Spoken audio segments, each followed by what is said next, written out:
Hello दोस्तों, नमस्कार। मैं Vipin sir, Vipin math channel पे आपका स्वागत करता हूं।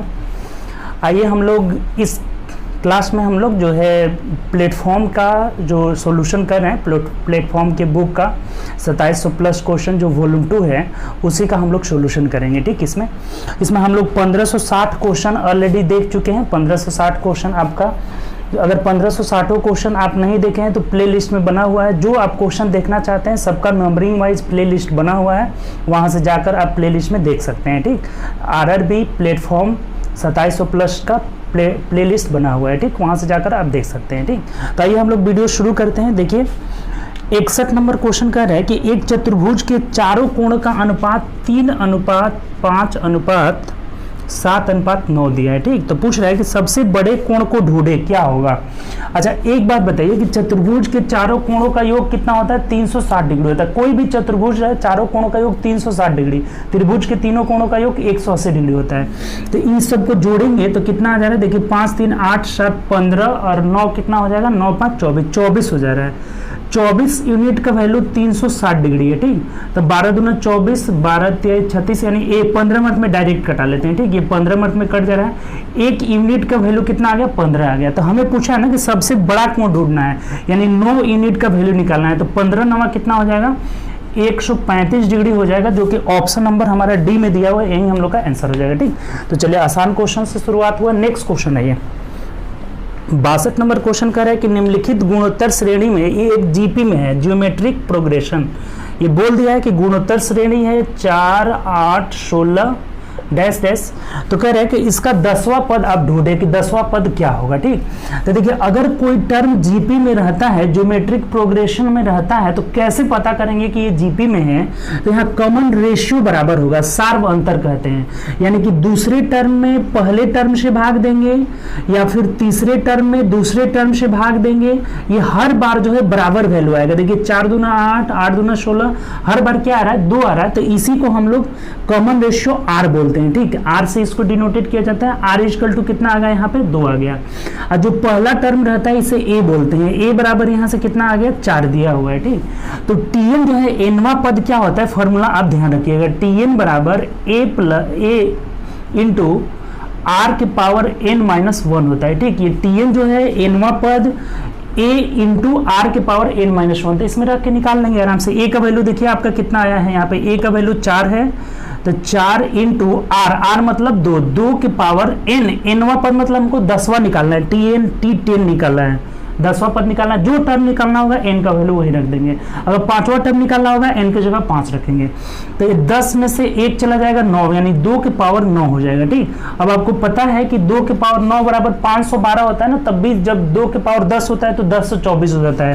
तो ये 4 गुणे 512 यानी कितना आ जा रहा है? तो 4 दूना 8 हो रहा है, और ये 4 एकम 4 हो जा रहा है, और ये कितना हो जा रहा है? 5 चौके 20, 20 28 जो होगा हमारा 10वां टर्म हो जाएगा। T10 इसका कितना होगा? 20 28। तो देख लीजिए किस ऑप्शन में है हम लोग का। ऑप्शन नंबर कितना हो जाएगा? तो ऑप्शन नंबर सी हो जाएगा। ठीक, चलिए नेक्स्ट क्वेश्चन की ओर बढ़ते हैं। आसान सा है, बस आपको फॉर्मूला याद रखना है कि जीपी का एनवा पद Tn equal to A into R के पावर n-1। ठीक, अब एक बोला है ना कि एक त्रिभुज ABC है जिसमें कोण B जो है 90 डिग्री है। ये B के बारे में बोला है ना कि B 90 डिग्री है। ठीक, तो देख लीजिए ABC, A B और C, किसी को A और C किसी को मान लिया। ठीक, तो अब बोला है ना कि निम्नलिखित में से कौन सा सही है? तो देखिए cos C के बारे में बोला है। यहां से एक बात आप ध्यान रखिए, पहला ऑप्शन हमें कह रहा है कि cos C इक्वल टू, ये ए ऑप्शन है। ठीक, बोला है कि निम्नलिखित में से कौन सही है? AC बट्टा AB है। ठीक, AC बट्टा AB। तो अब देखिए जिस एंगल को लेंगे ना उसके सामने का परपेंडिकुलर होता है, लंब होता है। जिस एंगल को लेना है उसके सामने का लंब होता है, और जिस पे ये एंगल बना रहता है वो आधार हो जाता है। और ये कर्ण कभी नहीं चेंज होता है, ये बात ध्यान रखना है। ये कर्ण यहाँ से कभी नहीं चेंज रहेगा, ये कर्ण H हो जाएगा। इसमें ये चेंज होता जाएगा, B और P में चेंज। अगर इस एंगल को लेंगे तो सामने वाला P होगा, ये बेस हो जाएगा और ये परपेंडिकुलर हो जाएगा। अगर इस एंगल को लेंगे तो इसके सामने का ये परपेंडिकुलर और ये बेस हो जाएगा। ये बात आपको पता होगा। तो यहाँ cos C इस एंगल को लेना है, तो cos थीटा बराबर होता है B बट्टा H होता है। तो इस थीटा के लिए B कौन सा हो जाएगा? यानी कि आधार ये हो जाएगा, यानी कि BC बट्टा AC होना चाहिए। यहाँ पे दिया है AC बट्टा BC, ये होगा ही नहीं। B ऑप्शन चेक कर लीजिए, B क्या है? tan C equal to tan c equal to A C बट्टा ए बी नहीं होगा, ए सी यहाँ पे क्या है, कर्ण है, ये गलत हो गया, ठीक। tan थीटा बराबर p बाई बी होता है, h लगा दिया है। सी ऑप्शन क्या दिया है आपका, सेक सी बराबर ए बी बट्टा बी सी दिया हुआ है, एंगल को लेना है हमें। तो सेक सी बराबर, अब देखिए यहाँ से हमें ये बेस हो जाएगा ना, सेक थीटा का वैल्यू कितना होता है, तो सेक थीटा का वैल्यू हमारा हो जाता है h बाई बी होता है। तो h इसके लिए ये AC रहेगा, एशिया है ही नहीं, इसका मतलब कौन सा सही है हमारा, डी सही है। उम्मीद करते हैं कि आप इस बात को समझे होंगे। साइन c इजकल टू, तो ये c जब लेंगे तो साइन थीटा बराबर p बट्टा h होता है, तो AB बट्टा AC हो जाएगा। यही हम लोग का राइट हो जाएगा, जो कि ऑप्शन नंबर किस में दिया हुआ है, सी में दिया हुआ है। फिर एक बार समझ लीजिए, जिनको बिल्कुल नहीं पता है, एकदम जीरो से हैं, वो समझेंगे, ठीक। एच कभी भी चेंज नहीं होता है, कर्ण कभी चेंज नहीं होगा, आधार लंब चेंज होता रहेगा, ठीक। आधार अगर इस थीटा को लेंगे तो ये लंब हो जाएगा और ये आधार हो जाएगा, इसको थीटा मानेंगे तो ये लंब हो जाएगा और ये आधार हो जाएगा, ठीक। तब आइए cos c equal to A C बट्टा ए बी, तो cos थीटा बराबर क्या होता है, cos थीटा बराबर ए बी, ये बी सी होना चाहिए, तो यहाँ गलत हो गया, ए बी ए सी कर्ण दे दिया, ए बी गलत हो जाएगा। और सेक थीटा इजकल टू क्या हो जाएगा, इसको एंगल लेना है, तो सेक थीटा बराबर हो जाएगा एच मतलब ए सी ऊपर होना चाहिए, नहीं होगा, यही हम लोग का आंसर हो जाएगा, ठीक। tan साइन थीटा बराबर पी बट्टा एच होता है, तो इस सी को लेंगे तो इसके लिए पी ए बी बट्टा ए सी हो जाएगा, हम लोग का आंसर हो जाएगा, ठीक। तो ये question number B, option B आ जाएगा, ठीक। चलिए डी होगा, ऑप्शन नंबर इसका डी सही होगा, ठीक। चलिए नेक्स्ट क्वेश्चन देखिए। एक ग्राफ दिया हुआ है, पाई चार्ट दिया हुआ है, बोल रहा है कि यदि 2017 में 5 करोड़ का उत्पादन हो रहा है, ठीक। कितना करोड़ का, 5 करोड़ का उत्पादन हुआ, तो अन्य कंपनियों द्वारा, तो ऑर्डर देख लीजिए, ऑर्डर कितना है, 40% है, तो 5000 का 40% निकालेंगे, परसेंट हजारने का मतलब 100 हो जाएगा, कितना आ जा रहा है, 5 चौको 20 पे 2 गो जीरो, और यानी कि 2000 करोड़ रुपए ऑर्डर कंपनी से आएगा, जो कि ऑप्शन नंबर किस में दिया हुआ है, ए में दिया हुआ है। तो ये आसान क्वेश्चन था। चलिए नेक्स्ट क्वेश्चन की ओर बढ़िए। अगला क्वेश्चन हमें कह रहा है कि क्यूब रूट 0.0000216 होता है। देखिए बहुत आसान है, ठीक। आपको ये पता है ना कि 216 का घनमूल, यहाँ घनमूल निकालना है तो 6 होता है, ठीक। अब जब भी हम घनमूल निकालते हैं ना, अगर दशमलव में रहे तो 3-3 अंक का पेयर लगा लेते हैं। इसमें अगर 3 अंक है तो इसमें 1 अंक रहेगा, तो देखिए यहाँ 6 अंक है, इसका मतलब 2 अंक रहेगा दशमलव के बाद। दशमलव के बाद 2 अंक लेने के लिए एक यहाँ पे 0 लगा लेंगे, तो इसका वैल्यू क्या हो जाएगा, 0.06 जो हो जाए, इसका घनमूल हो जाएगा, ऑप्शन नंबर बी हो जाएगा। क्लियर, ये बात आप समझ गए होंगे। 3-3 का पेयर लगा देते हैं, ठीक। तो 216 का घनमूल 6 और ये 2 अंक होना चाहिए, तो एक 0 लगा लेंगे, ठीक। नेक्स्ट क्वेश्चन है ये। अगला क्वेश्चन कह रहे हैं कि एक वर्गाकार फुलवारी का एक भाग जो है, जो उसका भुजा दिया हुआ है, एक वर्गाकार फुलवारी है, इसका भुजा 1 मीटर 80 सेंटीमीटर, डायरेक्ट 180 सेंटीमीटर कर लेते हैं, ठीक। चाहे ऐसे कर लीजिए, 1.8 है, 1.8 मीटर है, क्योंकि ऑप्शन सब मीटर में ही दिया हुआ है, ठीक। उसके बाद कह रहा है कि चारों ओर 20 सेंटीमीटर चौड़ी सीमा खोदी जाती है। देखिए इसको चारों ओर ना 20 सेंटीमीटर चारों ओर हम खोद देते हैं, तो अब हम लोग का जो लंबाई कितना हो जाएगा, 20 सेंटीमीटर का मतलब क्या हुआ, 0.2 मीटर हो जाएगा।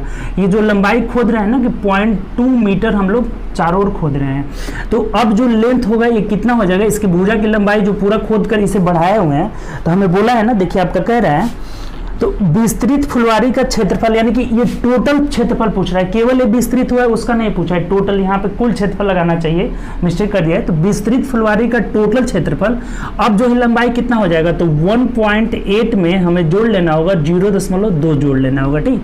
1 मिनट रुकिए, कितना हमें, सॉरी, इधर दो बढ़ेगा तो 0.4 जोड़ लेना होगा। देखिए इधर ये 0.2 बढ़ रहा है मीटर, और इधर भी कितना हो जाएगा, 0.2 मीटर, तो हमें कितना इसमें जोड़ लेना होगा, 0.4 मीटर जोड़ लेंगे, तो ये कितना आ जाएगा, इसका भुजा जो हो जाए 8 4 12 2.2 हो जाएगा। तो एरिया क्या होता है बताइए, एरिया बराबर भुजा स्क्वायर, 2.2 का होल स्क्वायर हो जाएगा, तो 22 से 484 और पॉइंट यहाँ आ जाएगा, यानी 4.84 मीटर स्क्वायर जो होगा हम लोग का आंसर हो जाएगा। ये विस्तृत भाग का टोटल एरिया है, टोटल जब बढ़ाए हैं उसका एरिया निकल गया, तो ऑप्शन नंबर हम लोग का क्या हो जाएगा, 4.84 मीटर, यानी ऑप्शन नंबर सी हो जाएगा, ठीक।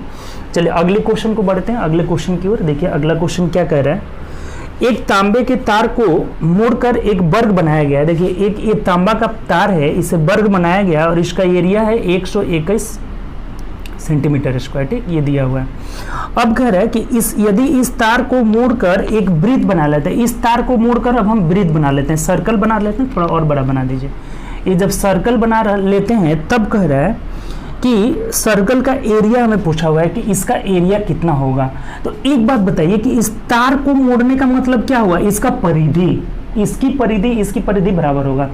तार मोड़ रहे हैं यानी इसका रेडियस इसका परिधि पेरीमीटर और इसका भी पेरीमीटर क्या होंगे, इक्वल हो जाएंगे। तो 121 एरिया है तो ये वर्ग है, तो 11 क्या हो जाएगा, इनका भुजा हो जाएगा। तो इसका परिमाप क्या हो जाएगा, 11 चौके 44, 4 गुणे भुजा होता है। और इसका परिमाप होता है 2 पाई आर होता है, आर हमें नहीं पता है, ठीक। अब पाई की जगह हम हटा के 22/7 कर लेते हैं। देखिए यहाँ से 22/7 कर लेते हैं तो 22 दूना 44 कैंसिल 1, यानी आर का वैल्यू हमारा 7 हो गया। तो जहां भी अगर त्रिज्या 7 मिले तो याद रखिएगा 154 सेंटीमीटर स्क्वायर इसका एरिया हो जाता है। ये बहुत बार आएगा 7 सेंटीमीटर का 154 सेंटीमीटर। अगर नहीं पता है तो एरिया निकाल लेंगे। एरिया बराबर क्या होता है, पाई आर स्क्वायर, यानी 22/7 गुणे 7 हो जाएगा, 1 7 से कट जाएगा, यानी कितना आ जाएगा आपका 154 मीटर स्क्वायर सेंटीमीटर स्क्वायर हो जाएगा। यानी ऑप्शन नंबर हम लोग का ए हो जाएगा। बात क्लियर, समझ गए होंगे आप। जब तार को मोड़ कर बनाएंगे हमेशा हम, तो दोनों का पेरीमीटर क्या होगा, बराबर होगा। इसका परिमाप बराबर कर लिए तो इसका रेडियस निकल गया, उससे एरिया निकाल लिए, ठीक। चलिए नेक्स्ट क्वेश्चन है ये, अगले क्वेश्चन की ओर बढ़ते हैं।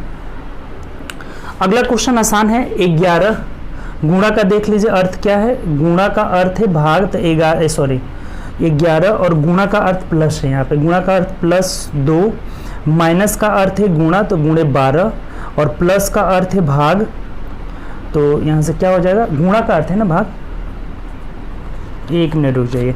कह रहे गुणा का अर्थ प्लस का अर्थ भाग, यहाँ भाग्य हो जाएगा, और भाग्य 2, और भाग का अर्थ क्या हम लोग का, तो भाग का अर्थ है माइनस, तो माइनस कितना हो जाएगा यहाँ पे 7 हो जाएगा। कैलकुलेट कर लीजिए। सबसे पहले क्या करेंगे, भाग देंगे, तो 2 6 के 12 और 6 दूना 12, यहाँ से फिर हमारा क्या आ जाएगा 12 आ जाएगा। तो 12 + 11 23 हो जाएगा। 23 में से 7 घटा देंगे, ये कितना हो जाएगा 23 - 7 हो जाएगा, तो 13 में से 7 जाएगा 6, 16 जो होगा इसका आंसर हो जाएगा। ऑप्शन नंबर क्या हो जाएगा, बी हो जाएगा। तो ये आसान क्वेश्चन था, इसको आप खुद भी कर सकते हैं। चलिए अगला क्वेश्चन देखिए। नेक्स्ट क्वेश्चन हम लोग का कह रहा है कि एक्स और वाई किसी काम को 12 दिन में करते हैं। एक्स और वाई मिलकर 12 दिन में करते हैं और एक्स अकेला 20 दिन में करता है, ठीक। तो टोटल वर्क यहाँ से कितना हो जाएगा, देखिए पहले टोटल वर्क निकाल लेते हैं। 60 हो जाएगा, ये टाइम इनका 20, तो एफिशिएंसी कितना हो जाएगा 12 × 25 = 60, 20 × 60 हो जाएगा, ठीक। तो यहाँ से हम ये एक्स का एफिशिएंसी 3 है, तो वाई का कितना हो जाएगा, देखिए 5, ये दोनों का मिलकर 5 आया है, एक्स का अकेले 3, तो 5 में से 3 जाएगा, वाई का कितना हो जाएगा 2 हो जाएगा, ठीक। अब हमें बोला है ना कि x केवल आधा काम करता है, x/2, x आधा काम करता है और y पूरा काम करता है, तब मिलकर ये लोग कितना दिन में काम को करेंगे। तो देखिए x का एफिशिएंसी 1.5 है, तो 3 है, तो आधा काम करेगा तो 1.5 हो जाएगा, और ये पूरा काम करता है, यानी कि ये टोटल काम 60 है, तो ये दोनों मिलकर जब करेंगे, लेकिन ये आधा दिन काम करे, आधा ही काम करे, तो ये कितना हो जाएगा 3.5 हमें इसे भाग दे देना होगा। ये 0 हटा देंगे, पॉइंट हटाएंगे यहाँ 0, तो 5 × 7 = 35, और ये 5 से 12 मिनट में कट जाएगा, यानी कि 120/7 दिन जो होगा आंसर हो जाएगा, ठीक। तो देख लीजिए पूर्णांक नहीं तोड़ा है, पूर्णांक तोड़ दिया ना, 17 × 7 = 119, पूर्णांक तोड़ लेंगे तो कितना हो जाएगा 17 × 1/7 दिन हो जाएगा, कोई टेंशन नहीं है, ठीक। तो पूर्णांक तोड़ लेंगे तो 17 × 1/7 हो जाएगा, जो कि ऑप्शन नंबर हम लोग के सी में दिया हुआ है, क्लियर। तो चलिए 70 नंबर क्वेश्चन देखते हैं। नेक्स्ट क्वेश्चन 70 नंबर क्या कह रहे हैं। 70 नंबर क्वेश्चन कह रहा है कि वह कौन सी सबसे बड़ी संख्या है जो 2 और 3 शेष रखकर 258,323 को क्रमशः विभाजित कर देते हैं। देखिए संख्या के बारे में पूछ रहा है कि कौन सी बड़ी से बड़ी संख्या है, सबसे बड़ी संख्या है जो 2 और 3 से, इसमें 2 शेष रखती है और इसमें 3, और इन दोनों को विभाजित करती है। तो देखिए इस तरह का क्वेश्चन जब भी आए ना, तो ऐसे हम क्या करेंगे, सबसे पहले शेषफल को घटा देंगे, तो यहाँ कितना हो जाएगा 256 हो जाएगा, ठीक। और यहाँ कितना हो जाएगा आपका 320 हो जाएगा। अब इन दोनों का हम क्या ले लेंगे, HCF निकाल लेंगे, ठीक। तो HCF निकाल लीजिए। देखिए 256 में हम 230 से कर लेते हैं, 1 मिनट सॉरी, ये कितना हो जाएगा, यहाँ 300 है ना जी, 320 हो जाएगा, सॉरी 320 हो जाएगा, 3 घटाएंगे तो 323 है ना, 323 है तो 320 हो जाएगा। अब हम भाग दे देंगे, 320 में हम HCF निकाल लेते हैं इनका, 256 से 1 मर्द में जाएगा 256, 10 में से 6 गया 4, और यहाँ कितना बच गया आपका 11 में से 5 चला जाएगा 6, और ये कट गया। ठीक, फिर 64 से 256 से भाग दे देंगे, 4 मर्द में हमारा 256 कट जाएगा।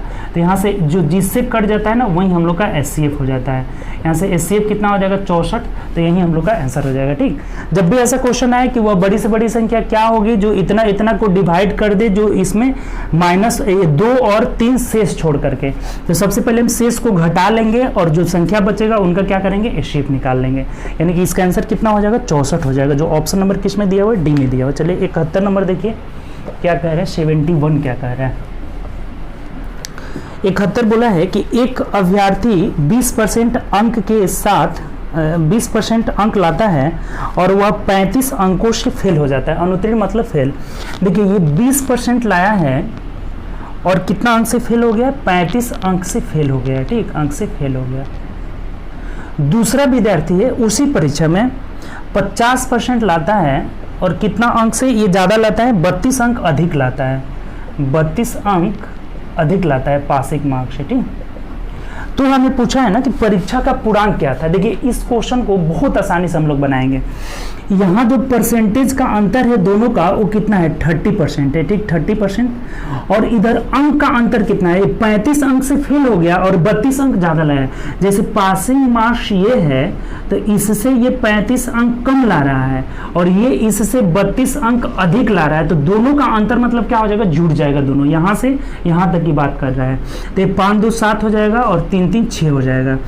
30% का वैल्यू 67 हो जा रहा है, दोनों को जोड़ लेंगे तो हमें पूछा है ना कि टोटल पूर्णांक यानी कि 100% का वैल्यू क्या होगा, तो 67/30 × 100 हो जाएगा। ठीक, कटा लीजिए, 0 से 0 हो जाएगा, ये नहीं कटेगा, यानी कि 670/3 हो जाएगा। यही हम लोग का टोटल पूर्णांक हो जाएगा। इसको बट्टा में रहने दिया है, पूर्णांक नहीं तोड़ा है, तो यही हम लोग का आंसर हो जाएगा, जो कि ऑप्शन नंबर किस में दिया हुआ, सी में दिया हुआ है। बात क्लियर कि नहीं, नहीं समझ लीजिए एक बार और।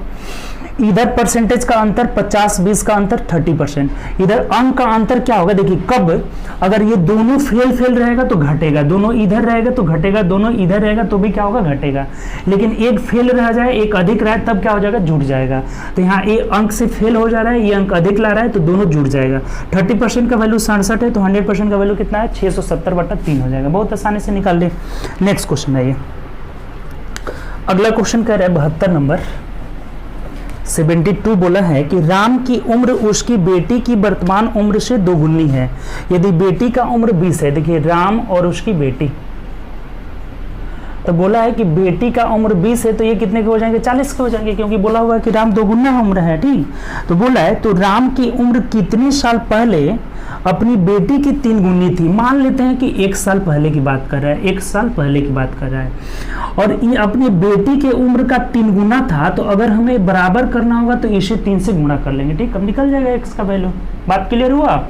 ये 20 थी तो ये 40 थे। अब कह रहा है कि कितने वर्ष पहले, तो राम का उम्र कितने साल पहले, तो 1 साल पहले कर लेते हैं। ये इससे 3 गुना था तो इसे 3 से गुणा करके हमने बराबर कर लिया। अब देखिए ये 3x को इधर लाएंगे तो प्लस हो जाएगा, उसमें से x घटेगा तो 2x हो जाएगा, और 20 × 60 में से 40 घट जाएगा, कितना आ जाएगा, 20 आ जाएगा।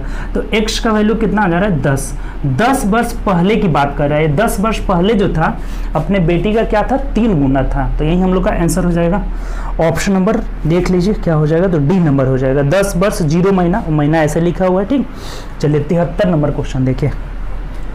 1573 कह रहा है कि 42 किलोमीटर प्रति घंटा की गति से चलती हुई एक व्यक्ति 2 मिनट पहले पहुंचा है। ओ, जब 42 किलोमीटर की गति से गाड़ी से चलता है तो 2 मिनट पहले ऑफिस पहुंच जाता है, और जब 36 किलोमीटर की गति से जाता है तो 5 मिनट देरी से पहुंचता है। देखिए टाइम एंड वर्क आपको कराया है इस तरह का क्वेश्चन।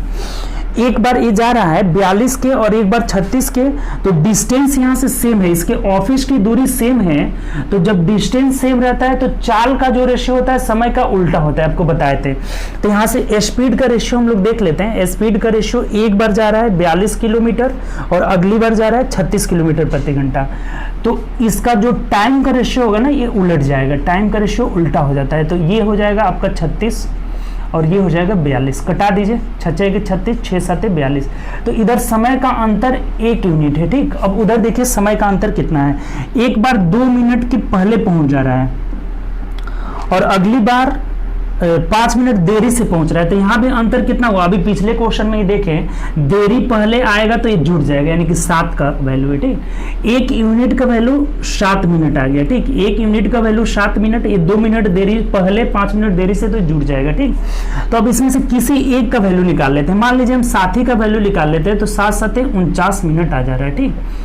इसका मतलब ये हुआ कि वो 36 के स्पीड से जा रहा है और 49 मिनट में पहुंच रहा है। तो डिस्टेंस बराबर क्या होता है, डिस्टेंस बराबर स्पीड इंटू टाइम जो है 49 है, 60 से भाग ले लेंगे तो क्या करेगा, हमारा घंटा में बदल जाएगा, तो किलोमीटर प्रति घंटा आ जाएगा। अब देखिए 6 दहा के 60 हो जाएगा और 6 6 के 36 हो जाएगा। अब नहीं कटेगा, रहने देते हैं, पॉइंट चेंज करने में आसानी होगी। ये 9 6 के 54, 4 हो जाएगा, 5 हुआ, 6 चौक 24 और 5 कितना हो जाएगा, 29 हो जाएगा। 10 से भाग देंगे, यहाँ पॉइंट आ जाएगा, यानी 29.4 किलोमीटर प्रति घंटा की चाल से वो चल, डिस्टेंस है, सॉरी ये डिस्टेंस हम निकालना है, डिस्टेंस बराबर स्पीड इंटू टाइम। तो 29.4 किलोमीटर उसके ऑफिस की दूरी था, जो कि ऑप्शन नंबर ए में दिया हुआ है, यही हम लोग का आंसर हो जाएगा। बात क्लियर, नहीं आया समझ में तो एक बार और देख लीजिए। जब डिस्टेंस सेम होता है तो स्पीड का रेशियो टाइम का रेशियो एक दूसरे के इन्वर्स होता है। 42 36 था तो 36 42, समय 1 का अंतर है, इसका उधर कितना दिया है, 2 मिनट पहले 5 मिनट बाद, यानी जुड़ जाएगा तो 7 हो गया। 1 यूनिट का वैल्यू 7, तो इसमें से कोई भी टाइम ले सकते हैं। 7 का वैल्यू 49 हो जाएगा, यानी कि 36 किलोमीटर की चाल से जा रहा है तो 49 मिनट ले रहा है, तो डिस्टेंस बराबर क्या हो जाएगा, स्पीड इंटू टाइम हो जाएगा 29.4 किलोमीटर, ठीक। नेक्स्ट क्वेश्चन है, अगला क्वेश्चन क्या कह रहा है, 74 74 क्या बोला है हम लोग का, कह रहा है कि एक कंटेनर 3/5 भाग भरा हुआ था, 3/5 भाग भरा हुआ था, 20 लीटर निकाल लेते हैं तो 7/12 भरा हुआ है। देखिए इसको हम क्या कर लेते हैं ना, सिंपल बदल लेते हैं, बट्टा को हटाने के लिए एलसीएम से गुणा कर लेते हैं। तो 12 5 का एलसीएम 60 हो जाएगा, 60 से इसको भी गुणा कर लेते हैं, इसको भी 60 से गुणा कर लेते हैं, यानी टोटल हम वैल्यू मान लिए 60 मान लिए, ठीक। तो देखिए 5 से कटा लेते हैं 12 और ये 5 से कटा लेते हैं 12 25 60, यानी ये 36 आ जा रहा है और ये 35 आ जा रहा है। तो हम कितना यहाँ निकाले, 1 यूनिट। बात क्लियर हुआ, हम टोटल 60 मान लिए, एलसीएम को ही टोटल मान लिए, तो 60 से इसे गुणा किए तो 12 36 यूनिट पहले था, और जब हम 20 लीटर निकालते हैं तो 35 यूनिट बच जा रहा है। इसका मतलब इधर 1 यूनिट है और इसका वैल्यू कितना दिया है, 20 लीटर दिया है। तो 1 यूनिट का वैल्यू जब 20 लीटर है तो टोटल क्षमता कितना है, देखिए तो 60 लीटर टोटल माने हैं, तो टोटल 60 यूनिट का वैल्यू कितना हो जाएगा, 60 × 20 हो जाएगा, यानी 6 दूना 1200 लीटर हो जाएगा हम लोग का। बात क्लियर, एक बार और समझ लीजिए, बहुत आसानी से हम लोग सॉल्व कर रहे हैं, ठीक। ये 3/5 था, 60/12 था, तो हम एलसीएम टोटल मान लिए 60, तो इस 60 का 3/5 भाग यानी कि 36 आ जा रहा है, 60 का 7/12 भाग यानी 35 आ रहा है। तो कितना निकाले हैं, 1 यूनिट, और इसी 1 यूनिट का वैल्यू लीटर में 20 लीटर दिया हुआ है। तो टोटल क्षमता ये पूछ रहा है कि टोटल कितना होगा, तो 60 का वैल्यू कितना हो जाएगा, 1200 लीटर, ऑप्शन नंबर बी हो जाएगा। नेक्स्ट क्वेश्चन है ये 75 नंबर क्वेश्चन, देखिए क्या कह रहा है। 75 बोला है कि रवि एक स्थान से दूसरे स्थान तक पहले बस से, फिर रिक्शा से और अंत में पैदल चलता है। 7/9 दूरी जो है बस से जा रहा है। देखिए बस से कितना गया है, ये 7/9 दूरी गया है, ठीक। और बाकी 2/15 पैदल जाता है। देखिए पैदल जो जाता है वो 2 कितना है यहाँ पे 15 दिया हुआ है। 7/9 जो है बस से गया और 2/15 पैदल गया। तो कह रहा है कि रवि रिक्शा से कितना दूरी तय कर रहा है। अब यहाँ भी ना हम क्या कर लेंगे, टोटल इन दोनों का एलसीएम मान लेंगे। तो 9 का और 15 का एलसीएम कितना हो जाएगा आपका, तो 45 हो जाएगा, ठीक। 45 को हम टोटल मान लिए। तो देखिए टोटल 45 मान लिए, तो इसे अब 45 से गुणा कर लेंगे, इसे भी 45 से गुणा कर लेंगे, तो 9 5 45 यानी यहाँ 35 आ जाएगा। और ये 5 से 5 15 × 45 3 दूना 6 आ जा रहा है।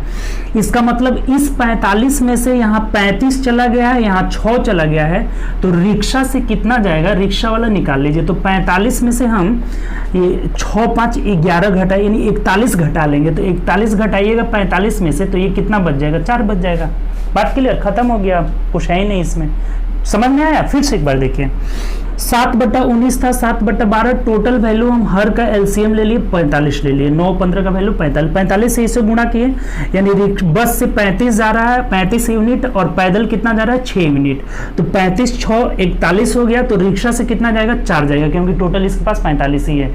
तो रिक्शा वाला भाग पूछ रहा है मैं कि कितना भाग गया, तो 4 टोटल गया है, और सॉरी 4 रिक्शा से गया हुआ है और टोटल वैल्यू 45 हमें नीचे रखना होगा, इसका मतलब 4/45 भाग जो है रिक्शा से जा रहा है। तो देख लीजिए ऑप्शन कौन सा हो जाएगा, ऑप्शन नंबर बी हो जाएगा। देखिए कितना इजीली हम लोग कर रहे हैं इस टाइप के क्वेश्चन को। जब भी फ्रैक्शन में दिया रहे तो इसे रेशियो में आप बदल लीजिए। टोटल हम हर का एलसीएम टोटल मान लिए 45, तो 45 से इसे गुणा किए तो ये बस वाला भाग 35 आ गया, पैदल वाला भाग 6 आ गया, तो रिक्शा से कितना जाएगा 4 जाएगा, ये दोनों को जोड़कर 45 में से घटा लिए, तो रिक्शा का भाग पूछा है हमें, यानी कि 4 जो है 45 का कितना भाग है 4/45। चलिए नेक्स्ट क्वेश्चन देखिए, 76 नंबर क्वेश्चन क्या बोला है। 76 की ओर बढ़ते हैं। ये बोला हुआ है हमें हर परिमेयकरण करना है, किसका, तो 1/3√3 + 2 का रेशनलाइज करना है। तो रेशनलाइज में आपको पता है ना कि साइन चेंज हो जाता है, इसे हम गुणा कर लेंगे, 3√3 - 2 हो जाएगा, ऊपर तो यही आ जाएगा 3√3 - 2 और बट्टा नीचे a + b × a - b, a + b × a - b, a square 3 3 के 9 9 3 27 - 2 दूनी के 4 हो जाएगा, तो 27 में से 4 घटा लेंगे 23 हो जाएगा, यानी यही हम लोग का आंसर हो जाएगा। रेशनलाइज करने में कितना आ रहा है 3√3 - 2/23, ऑप्शन नंबर डी हो जाएगा। ठीक, चलिए नेक्स्ट क्वेश्चन आइए। 1577 क्या कर रहे हैं, आसान क्वेश्चन था, रेशनलाइज कर देना था सिर्फ। शहर में 900 में से 2 बैग खरीदे गए, ठीक, 900 रुपये में 2 बैग खरीदे गए बोल रहा है, सॉरी शरद ने 900 रुपये में 2 बैग खरीदे, उसने एक को 25% लाभ पर दूसरे को 25% हानि पर बेच दिया, दोनों का विक्रय मूल्य बराबर। जैसे मान लेते हैं ना, पहला का 100 रुपया है तो 25% लाभ पर तो 125, दूसरा वाई है तो 75% हानि, सॉरी 25% हानि पे तो कितना हो जाएगा 75 हो जाएगा, घटा दिए, लाभ हो रहा है तो 100 में जोड़ देंगे, हानि होगा तो 100 में से घटा देंगे। अभी देखिए 25 5 125, 25 3 75, यानी x अनुपात y कितना आ जा रहा है 3:5 हो जा रहा है। दोनों के क्रय मूल्य का जो रेशियो हो जा रहा है ना, एक क्रय मूल्य माने हम, x क्रय मूल्य था तो ये 25% लाभ पे बैठा तो ये विक्रय मूल्य हो गया, y क्रय मूल्य था तो इसका मतलब ये क्रय मूल्य का जो रेशियो हो जाएगा क्या हो जाएगा 3:5, तो 5 3 8 हो जा रहा है। 8 यूनिट का वैल्यू देखिए, टोटल क्रय मूल्य 900 रुपया दिया हुआ है, तो 1 यूनिट का वैल्यू कितना होगा, भाग दे देते हैं, 8 एकम 8 हो जा रहा है, 1 9, फिर 8 एकम 8 9 10 2 हो जा रहा है, 8 दूना 16, 8 5 40, 1 यूनिट का वैल्यू 112.5 हो गया, तो 3 यूनिट का वैल्यू क्या होगा, गुणा कर लेंगे, तो ये 5 3 15 हो जा रहा है और 3 दूना 6 1 7 हो जा रहा है। देखिए गुणा कर लेते हैं हम, 5 3 15, 3 दूना 6 1 7 और ये कितना हो जाएगा 3 एकम 3, 336 रुपये 50 पैसा एक आ गया। ठीक, कहीं गुणा गलत हुआ है क्या, सॉरी, ये 1 यूनिट का वैल्यू 112.5 है, तो 3 का तो 3 से गुणा कर लेंगे, तो 5 3 15 5 1, 3 दूना 6 1 7 होगा ना जी, और फिर ये कितना हो जाएगा आपका, तो 11 3 33, 337 रुपया 50 पैसा आ गया एक, और एक 5 से गुणा कर लेंगे तो ये निकल जाएगा, 5 5 25, 5 दूना 10 2 12 कर दो हासिल 1, 11 25 55, 1 56 हो जा रहा है, तो एक आ जा रहा है 337 रुपये 50 पैसा और एक 562 रुपये 50 पैसा, यानी देख लीजिए कितना दोनों ऑप्शन किस में है, तो दोनों ऑप्शन हम लोग का सी में दिया हुआ है। बात क्लियर हुआ कि नहीं क्लियर हुआ, एक बार और आइए। क्रय मूल्य एक्स वाई माने तो 25% लाभ पर 125, 75% लाभ पर 25% लाभ पर तो 75 हो जाएगा, दोनों का विक्रय मूल्य बराबर था, बराबर कर लिए, यानी कि यहाँ से क्रय मूल्य का रेशियो 3:5 में हो जा रहा है, तो 3:5 का मतलब 8 का वैल्यू, टोटल क्रय मूल्य 900 था तो 1 यूनिट का वैल्यू इतना हो गया, तो 3 का वैल्यू 3 से गुणा कर लेंगे, 5 का वैल्यू 5 से गुणा कर लेंगे, यही हम लोग का क्या हो जाएगा क्रय मूल्य हो जाएगा, जो कि ऑप्शन नंबर सी में दिया हुआ है। 78 नंबर देखिए, 78 नंबर क्वेश्चन अच्छा है आपका, क्या कह रहा है, देखिए नेक्स्ट क्वेश्चन है 78 नंबर क्वेश्चन, अच्छा क्वेश्चन है, कह रहा है कि यदि 2 पूर्णांकों के वर्गमूलों का योग, 2 पूर्णांक है, हम इस पूर्णांक को कुछ भी मान लेते हैं, जैसे मान लेते हैं हम x है 1 और 1 y है, तो इन 2 पूर्णांकों के वर्गमूल का योगफल दिया है, वर्गमूल मतलब इसका पहले रूट करके तब जोड़ना है, तो 2 पूर्णांकों के वर्गमूल का योगफल कितना दिया है, तो √18 + 8 √1 मिनट, सॉरी, यदि 2 पूर्णांकों के वर्गमूलों का योग रूट अंडर 18 प्लस 8 रूट 5 ये दिया हुआ है, ठीक। तो अब हमें कह रहा है तो पूर्णांकों के वर्गों का योग निकालना है कि वर्गों का योग क्या होगा, ठीक। तब एक बात बताइए, देखिए हमको क्या करना है, यहाँ से इस रूट को हटाना है। तो रूट को हटाने के लिए क्या करेंगे, स्क्वायरिंग बोथ साइड, जैसे दोनों का वर्ग कर लेते हैं। तो ये कितना हो जाएगा, रूट एक्स का स्क्वायर करेंगे एक्स हो जाएगा, X plus Y plus 2 root X Y हो जाएगा, 2 under root X Y, A square plus B square plus 2 A B, और बराबर इधर जब इसका स्क्वायर करेंगे तो रूट हट जाएगा, यानी कि 18 प्लस 8 रूट 5 हो जाएगा। अब यहाँ से देखिए एक चीज़, ये जिसमें रूट नहीं है ना, इसका वैल्यू 18 हो जाएगा यहाँ से, ठीक। जब टर्म का दोनों टर्मों के को हम अलग अलग डिवाइड करेंगे तो ये जो रूट एक्स वाई है इसका वैल्यू इतना हो जाएगा और इसका वैल्यू ये हो जाएगा। यानी हम यहाँ से कह सकते हैं कि X plus Y equal to 18 हो जाएगा, और ये 2 root X Y equal to कितना हो जाएगा, यहाँ से 8 रूट 5 हो जाएगा, ठीक। तो एक कटा लेंगे तो यहाँ से 4 हो जाएगा, ठीक। अब हमें क्या बोला है कि इस पूर्णांक के वर्ग का योग निकालना है, यानी कि X square plus Y square का वैल्यू हमें निकालना है, ये हमें निकालना है। पूर्णांकों के वर्गों का योग पूछा हुआ है, तो ये कहाँ से आएगा, इसको हम स्क्वायर कर देंगे दोनों साइड तो आराम से मिल जाएगा। इसका स्क्वायरिंग जब बोथ साइड कर लेंगे तो हमारा मिल जाएगा। देखिए स्क्वायरिंग बोथ साइड करेंगे तो X square plus Y square plus 2xy बराबर 18 कितना हो जाएगा, 324 हो जाएगा, ठीक। अब देखिए इसको अगर हम यहाँ से xy का वैल्यू अगर निकालते हैं तो xy का वैल्यू स्क्वायरिंग करना होगा, तब नहीं xy निकलेगा। तो xy का वैल्यू हम स्क्वायरिंग कर लेते हैं तो कितना आ जाएगा, 4 चौके 16 पच्चे 80 हो जाएगा। तो 2xy का वैल्यू निकालना होगा तो इसे 2 से गुणा कर लेंगे, यानी कि 80 दूना 160 हो जाएगा। अब यहाँ से X square plus Y square का वैल्यू कितना हो जाएगा, 325 में से इसका वैल्यू इधर जाकर घट जाएगा। तो 2xy का वैल्यू आप कितना निकालें, 160, तो 160 इसमें से घटा दीजिए, यही आपका आंसर हो जाएगा। 5 की 5 हो जाएगा, 12 में से 6 गया 6 और 2 में से 1 गया 1, यानी 125 जो होगा आपका आंसर हो जाएगा। ऑप्शन नंबर देख लीजिए, घटाने में गलत किए हैं क्या, सॉरी 18 का वर्ग 324 होगा ना जी, यहाँ से 324 हो जाएगा। ये 324 में से हमें घटाना होगा 160, तो ये 4 की 4 ही हो जाएगा, 4 की 4 ही हो जाएगा।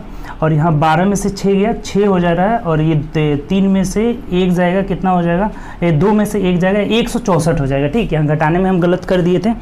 ये जब हम 18 का वर्ग करेंगे तो 324 होगा ना, तो 324 में से ये 160 घट जाएगा, यानी कि 164 जो हो जाएगा हम लोग का आंसर हो जाएगा। ऑप्शन नंबर सी हो जाएगा। बात क्लियर है। यहाँ से फिर एक बार समझिए इस क्वेश्चन को। बोल रहा है ना क्वेश्चन में कि यदि दो पूर्णांकों के वर्गमूल का योग, तो वर्गमूल मतलब कि रूट अंडर एक्स और रूट अंडर वाई, इनका योग दिया हुआ था इतना, तो ये रूट हटाने के लिए स्क्वायरिंग बोथ साइड कर लिए तो इतना निकल गया। और हमें बोला है ना कि दोनों पूर्णांकों के वर्गों का योग निकालना है, यानी कि X square plus Y square हमें निकालना है। तो देखिए अब एक्स प्लस वाई बराबर, यहाँ से हमें क्या करना हो ना, ये टर्म इसके बराबर हो जाएगा। देखिए ये एक्स प्लस वाई वाला टर्म इसके बराबर हो जाएगा, और जिसमें रूट लगा है ना ये इसके बराबर हो जाएगा, ठीक, यहाँ से बराबर हो जाएगा। तो ये x प्लस वाई का वैल्यू 18 निकल गया, 2 रूट एक्स वाई का वैल्यू कितना हो गया, 8 रूट 5 निकल गया। तो x root under X Y का वैल्यू कितना हो गया, 4 रूट 5 हो गया। तो हम एक्स वाई निकालने के लिए वर्ग कर लिए, तो 4 चौके 16 5 80 हो जाएगा। तब 2xy इसलिए निकाला है ना कि यहाँ पे जरूरत पड़ गया है। और ये एक्स स्क्वायर वाई स्क्वायर कब मिलेगा, जब इसका वर्ग कर लेंगे। तो इसका वर्ग किए हैं X square plus Y square plus 2xy, इधर जाकर घट जाएगा, इसका वैल्यू 160 आया है। तो कितना हो जाएगा, 324 में से घटा लिए 4 हो जाएगा, 12 में से 6 गया 6 और 164 हम लोग का आंसर हो जाएगा। तो ये क्वेश्चन अच्छा क्वेश्चन दिया हुआ है, ठीक। चलिए नेक्स्ट क्वेश्चन की ओर बढ़ते हैं। अगला क्वेश्चन देखिए क्या कह रहा है, 80 नंबर क्वेश्चन कह रहा है। देखिए नेक्स्ट क्वेश्चन हम लोग का कह रहा है 1579 नंबर कि 3a, देखिए दो कंडीशन दिया हुआ है यहाँ पे कि 3x square plus 2ax plus 4b को जब हम लोग भाग दे रहे हैं x प्लस 3 से, तो रिमाइंडर यहाँ पे कितना बच रहा है, 15 बच रहा है, ठीक, पहला कंडीशन। और दूसरा कंडीशन में कह रहा है कि जब 2x square plus 3bx plus 5a को x माइनस 3 से भाग देते हैं तो यहाँ रिमाइंडर कितना बच जा रहा है, 65 शेष बच रहा है, ठीक। यही दो कंडीशन बोला है। तो हमें बोला है ना कि a प्लस b का हमें वैल्यू निकालना है, ठीक। तो देखिए यहाँ पे समझिएगा थोड़ा ये x प्लस 3 से भाग देना है। इसका मतलब हम जब x प्लस 3 को 0 के बराबर करेंगे, यहाँ से हम लिखेंगे कि x प्लस 3 इजकल टू 0, तो यहाँ से x का वैल्यू -3 निकलेगा, जो कि इसमें रखने पे ये 15 शेष देगा। यानी कि x का वैल्यू इसमें -3 रख देते हैं। देखिए तो 3 3 9 9 27 हो जाएगा। 27 प्लस माइनस हो जाएगा, यहाँ जब x का वैल्यू रखेंगे तो -6a, और ये हो जाएगा +4b इजकल टू कितना हो जाएगा, तो 15 शेष बच रहा है, 15 हो जाएगा। ठीक, तो यहाँ से हम लोग का क्या इक्वेशन निकलेगा, देखिए ध्यान दीजिए, यहाँ पे हम लोग का हो जाएगा, इसको इधर भेज देते हैं, तो 6a - 4b बराबर, अब 15 इधर ला देंगे तो ये क्या हो जाएगा, 12 हो जाएगा। पहला कंडीशन से निकाल लिया। ठीक, पहला कंडीशन से। अब दूसरा कंडीशन में कहता है कि x प्लस 3 बराबर x माइनस 3 से भाग देंगे, तो यहाँ पे इसको 0 के बराबर करेंगे तो x बराबर कितना हो जाएगा, 3। तो जब इसमें x बराबर 3 रखने पे ये किसके बराबर हो जा रहा है, 65 के बराबर। तो रख लीजिए 3 3 9 दूना 18 plus 3 3 9b plus 5a is equal to कितना हो जा रहा है, 65 आ जा रहा है। तो यहाँ से क्या कंडीशन निकलेगा उसको हम नीचे लिख देते हैं। यहाँ से आ जाएगा 5a माइनस 9b, ठीक है ना, हो जा रहा है, प्लस हो जा रहा है, प्लस 5a प्लस 9b और बराबर 65 में से 18 घटा लीजिए, तो 15 में से 8 जाएगा, 7 हो जाएगा, और यहाँ 47 हो जा रहा है। दूसरा कंडीशन आ गया। अब इस दोनों को सॉल्व करके हम a और b का वैल्यू निकाल लेंगे आराम से। तो देखिए अब a प्लस b पूछा ना, तो 9 4 13 ज़्यादा आ जा रहा है। इसका मतलब क्या हो जा रहा है, इसको हम भाग दे रहे हैं, गुणा कर दे रहे हैं 9 से, तो इसको गुणा कर देना है 4 से, तो ये अभी कट जाएगा, 9 चौके 36, 9 चौके 36, यानी b क्या हो जाएगा, कैंसिल हो जाएगा। ये देखिए 9 छक्के 54, और ये हो जा रहा है 5 चौको 20, 54 और 20 कितना हो जाएगा, 84, 54 और 20 74 हो जाएगा। 74a इजकल टू इधर कितना हो जाएगा, 12 9 108 हो जा रहा है, और ये हो जाएगा 7 चौक 28 कर 8 1, और 4 चौके 16 1 17 हो जा रहा है, यानी कि 8 8 16, यहाँ हो जाएगा 8 286 हो जा रहा है। ठीक, तो यहाँ से हम कटा दे देंगे तो x का वैल्यू कितना आ जाएगा, देखिए 4 मर्थ में कट जा रहा है, 4 चौके 16 और 7 चौके 1 मिनट रुक जाइए, इसको करते हैं तो 12 9 108 हो जाएगा, और ये कितना हो जा रहा है, 7 चौक 28 कर 8 और हासिल 2 9 हो जाएगा, 4 चौके 16 2 18 हो जा रहा है, तो 8 8 16 कर 6 हासिल 1 8 1 9 हो जा रहा है, 296 हो जा रहा है। कितना हो जा रहा है, 296 हो जा रहा है। तब ये देखिए तो कट जा रहा है आपका, 4 मर्थ में कट जा रहा है, 4 चौके 16 6 हासिल 1 7 चौके 28, ये 4 मर्थ में कट जा रहा है, यानी यहाँ से x का a का वैल्यू हम लोग का 4 आ गया। तो इसमें कहीं भी रख लीजिए, यहीं रख लेते हैं, तो b का मान क्या आ जाएगा, यहाँ रखिए, देखिए 6 चौके 24 में से 12 घट जाएगा तो 12, यानी कि b का वैल्यू 3 आ जा रहा है। तो हमें पूछा था कि a प्लस b क्या हो जाएगा, तो 4 3 कितना हो जाएगा, 7 हम लोग का आंसर हो जाएगा। एक बार और समझ लीजिए, ये अच्छा क्वेश्चन है, ऑप्शन नंबर डी हो जाएगा। इतना में बोला है कि जब इससे भाग देते हैं x प्लस 3 से तो 15 शेष फल आ रहा है, तो x प्लस 3 बराबर 0, तो x का वैल्यू -3 आ जा रहा है, तो यहाँ इसमें रखने पे किसके बराबर हो जा रहा है, 15 के बराबर। तो इससे इक्वेशन फर्स्ट निकल गया। अब जब इतना को हमें x माइनस 3 से भाग देना है, नहीं यहाँ x बराबर 3 आ जा रहा है, तो इसमें x बराबर 3 रखने पे 65 के बराबर आ रहा है, तो यहाँ से दूसरा कंडीशन। अब यहाँ से बस हम क्या किए हैं कि a और b को सॉल्व कर दिए हैं, इसको 9 से गुणा करके 4 से, तो b कैंसिल, a का मान 4 निकल जा रहा है, तो इसमें कहीं रख लेंगे, b का मान क्या आ जाएगा, 3, तो a प्लस b पूछा हुआ था, कितना हो जाएगा, 7 हो जाएगा। ठीक, तो ये बहुत अच्छा क्वेश्चन था। चलिए नेक्स्ट क्वेश्चन की ओर बढ़ते हैं। अगला क्वेश्चन देखिए क्या कह रहा है कि x प्लस वाई बराबर 3 दिया हुआ है, ऐसे कह रहा है कि x प्लस वाई बराबर 3 है और एक्स वाई इजकल टू 2 है, और यहाँ से एक बात और कह रहा है कि x is less than y है, तो हमें मान निकालना है x के पावर 3 माइनस y के पावर 3, इसका वैल्यू निकालना है। देखिए इसमें ना किसी भी फॉर्मूला का जरूरत नहीं है, वैल्यू पुटिंग मेथड एक होता है ना, उसमें किसी फॉर्मूला। अब देखिए यहाँ पे ऐसे इसको 2 खंड तोड़िए आप कि जोड़ने पे 3 आ जाए और गुणा करने पे 2 आए, तो 2 1 नहीं हो जाएगा, 2 1 हो जाएगा, 2 1 3 और 2 1 2 हो जाएगा। लेकिन यहाँ से x का वैल्यू छोटा वाला मान x होगा, बड़ा वाला मान y हो जाएगा। तो यहाँ से छोटा वैल्यू x है, तो इसका मतलब x का वैल्यू 1 हो जाएगा, ये 1 वाला x का मान होगा, और y का वैल्यू कितना हो जाएगा, 2 हो जाएगा। यहीं पे थोड़ा सा समझना है, और कुछ नहीं है इसमें। देखिए हम 3 को 2 भाग में किए, ऐसा भाग लेंगे कि जोड़ने पे 3 आए, गुणा करने पे 2 आ जाए, तो 2 1 होगा।